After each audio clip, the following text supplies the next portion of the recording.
Странная газета доставляется ровно в полночь. Полуночная газета. Автор рассказа Midnight Paper. По мере того, как тянулись дни, я просматривал новости и онлайн-форумы. Искал что-то неуместное, что-то странное, что-то, что могло быть связано только с газетой, и я смог найти это. Я увидел посты об уличном фонаре, который самопроизвольно перемещается и однажды даже появился внутри дома. Кто-то рассказывал, что видел женщину с откинутой назад головой. Недавно кто-то написал о том, что по их району разгуливает человек без кожи. В каждом из этих постов упоминается «черная газета». Я отправил авторам каждого из них сообщение с кратким изложением того, что случилось со мной, и предложением моей помощи. Теперь мне остается только ждать и читать. Это следующая запись моего отца. На следующий вечер, после того, как мы получили полуночную газету со статьей «Новости о вас», мы с твоей мамой решили ждать у входной двери прямо перед полуночью. И вот наступила полночь, прошли минуты, а в дверь так никто и не достучался. Так продолжалось несколько ночей. Каждую ночь мы с твоей матерью ждали, пока ты ляжешь спать, а затем прокрадывались мимо твоей комнаты, шли в гостиную, ставили кофейник на плиту и сидели перед входной дверью так долго, как только могли держать глаза открытыми. Через несколько дней мы ощутили чувство безопасности, подумали, что можем наконец вернуться в свою комнату. Может быть, полуночная газета забыла о нас, или те статьи, что мы получили, были единственными предназначенными для нас. Мы не знали, но в любом случае мы ошиблись. Однажды ночью, когда мы уже были в постели, в дверь снова постучали. И снова в полночь. Твоя мама в тот момент чистила зубы, и я помню выражение шока на ее лице. Она раскрыла полный зубной пасты рот и собиралась что-то мне сказать. Затем она сплюнула и бросила зубную щетку в раковину. «Она вернулась», — сказал я. «Спустя неделю после предыдущей», — отметила она. «Это расписание. Она приходит не каждую ночь». «Но мы точно не будем читать ее. Но мы не можем просто оставить ее там. Кто-то может найти ее». Я нахмурился. В ее словах был смысл.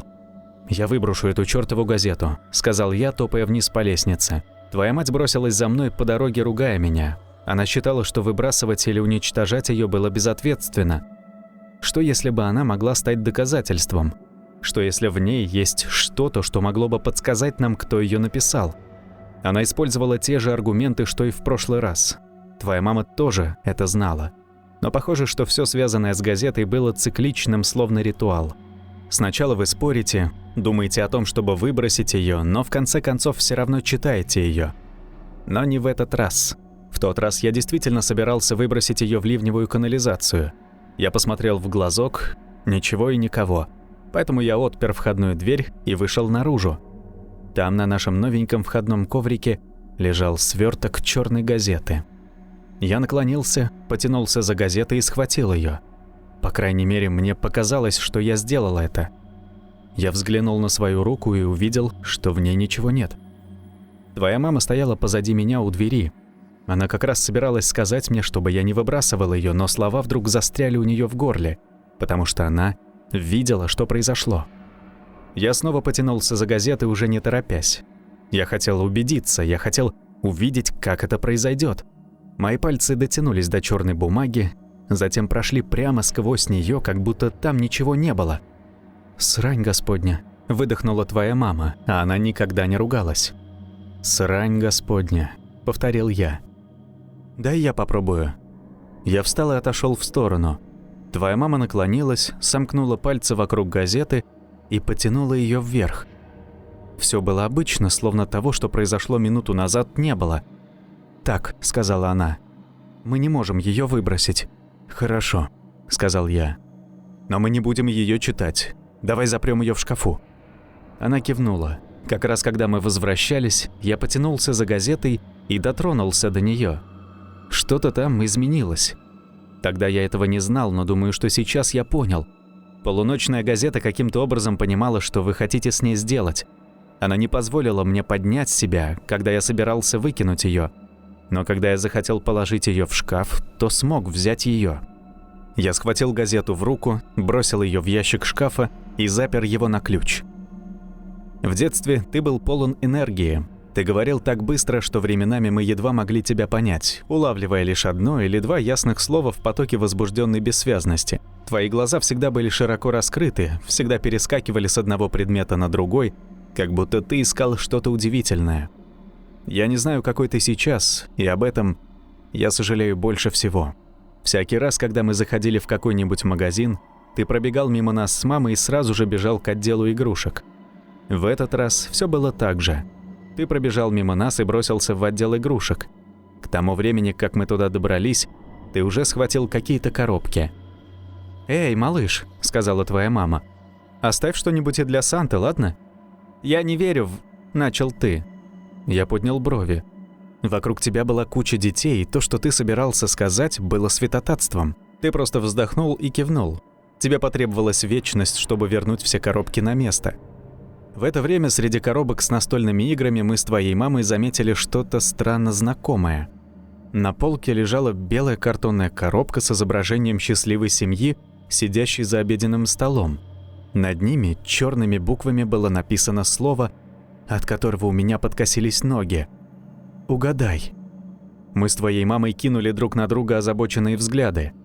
Ты почти закончил раскладывать коробки на место, поэтому мы подумали, что если бы ты подошел и увидел эту игру, то обязательно захотел бы именно ее. Даже если бы мы отказали, ты бы запомнил название, рассказал своим друзьям, и кто-нибудь из вас обязательно нашел бы способ заполучить ее и поиграть. Я действовал быстро.